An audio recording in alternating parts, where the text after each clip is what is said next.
This driving mistake is something you seriously need to avoid. A lot of golfers have the tendency to bring this casting motion into the golf ball, leaving the club face very much open with that steeper angle of attack. And these things aren't quite what we want to see with the driver, as you're probably already aware, and it leads to this casting motion in the downswing. Sometimes we get underneath the golf ball, or we leave the club face open with a nice centre strike and it goes miles to the right, causing that slice. So they're the two outcomes that we tend to see, and this is something you want to be avoiding in your golf game. For those of you who are fairly new to the channel, my name is Harry, PGA golf professional down here at the Golf Projects, transforming golfers worldwide. And if you would like to get involved with this, make sure you make a comment down below letting me know what you would like to see next on the channel. So in this video today, we're going to be answering a comment that came up from Henry regarding driving mistakes. And this is quite an interesting one really, isn't it? Because we could talk about so many different things. We could talk about the setup, we could talk about the stance, the club face alignment at address. A lot of people obviously shut the face and open the face at address for specific reasons. But then we could also go into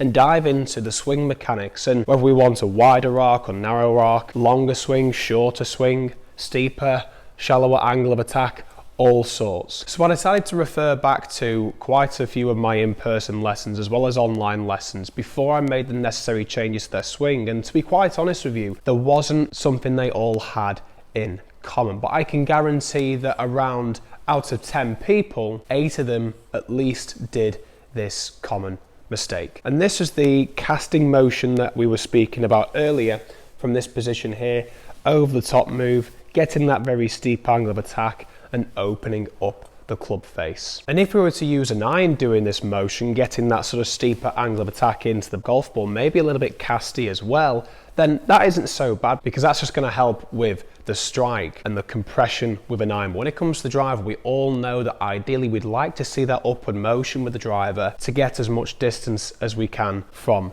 this club, as well as accuracy. If we're swinging very far down the driver, it encourages that open club face as I mentioned before, or we end up coming underneath it and skying it. So they're the two main faults we notice when it comes to this casting motion. And when I've mentioned this to a couple of my clients, some of them have gone, right, okay, so all I need to do is actually just try and swing up and through.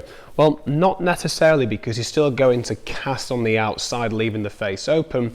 Although you may be helping that angle of attack and delaying that attack into the golf ball, you're still probably going to see that club face go way open and see the golf shots go way to the right. And we seriously do want to avoid this mistake for this specific reason. So since the start of the video, you may have noticed already, but I've been setting up with my shoulder alignment very much open to my target line. In my feet alignment, knee alignment, and hip alignments are all pointing down the target line, but my shoulder alignment is facing more to the left of my target. So being very much open to the target. But before you presume we just need to move our shoulder alignments and it's all good to go, we want to be careful on how we move the shoulder alignment, because if we move it by forcing our shoulders to lean back, that's no good because that's going to affect the strike again. You're still going to see that casting motion take place in the downswing and probably hit the ground miles first before the golf ball. And have a look at this here. So if I was just to walk into this golf shot here, this is what I noticed quite a few of my clients do,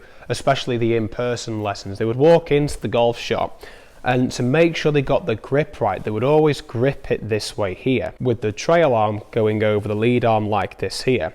And this was the root cause and the common mistake to getting their shoulder alignments open in relation to the target line because of how we've gripped the golf club. Rather than the way we grip the golf club in terms of strong and weak grips and the positioning, it is how we grip the golf club. And lots of golfers will grip the club obviously with the left hand, the lead hand first for right-handed golfers, and they bring the trail hand over the lead hand like this here, which causes that shoulder alignment to point miles to the left. So in simple terms, in order for us to change this, we want to be doing the opposite effect. We want to be setting up and then allowing our trail arm to be gripped onto the club, going underneath the lead arm like this here. I want you to take a couple of rehearsal drills doing this just before you hit a couple of shots, just to get used to this action. You'll feel the way your shoulders tilt in relation to where the ball is positioned, especially at the address position. If we grip the club using the trail hand over the lead hand, you'll be able to feel, especially if you exaggerate this and decide to try and understand the difference, you'll notice that lead shoulder sort of tilts backwards towards the wall behind me. And then if I try and get my right arm, so trail arm, to go underneath, I can certainly feel a difference in the tilt, squaring up those shoulders. And the more you exaggerate this, the more draw bias effect you're going to have on the golf shot. So what I would do is head down to the driving range after watching this video a couple of times, just to make sure you've got this right. And you can use your phone to check whereabouts your shoulder alignment is when you do this, and see the difference in terms of the outcome. Because if you find they're going too far then to the left and maybe hooking a little bit too much, then we know we've gone a little bit too far. So then you can start to bring it back and check on the video to see what that looks like to you, because we don't want to see the shoulder alignment way in this direction here, because then that's just going to make the complete opposite effect, which we don't want either. We want to try and neutralize things as opposed to going from one exaggeration to the other. Rather than seeing that trail arm over, want to see the trail arm under. Before you go ahead and give this a try, there's something else that you need to check you're doing as well. And it's something I literally just did then. If I just go through that routine again, even when I bring my trail hand under the lead hand to grip the golf club, if I set up with the driver a little bit, let's just say, too far away from where the golf ball would be, as you should do, you should bring the club closer to the ball. And you can see there, just from this camera angle here, just watch that again for me from this one this time.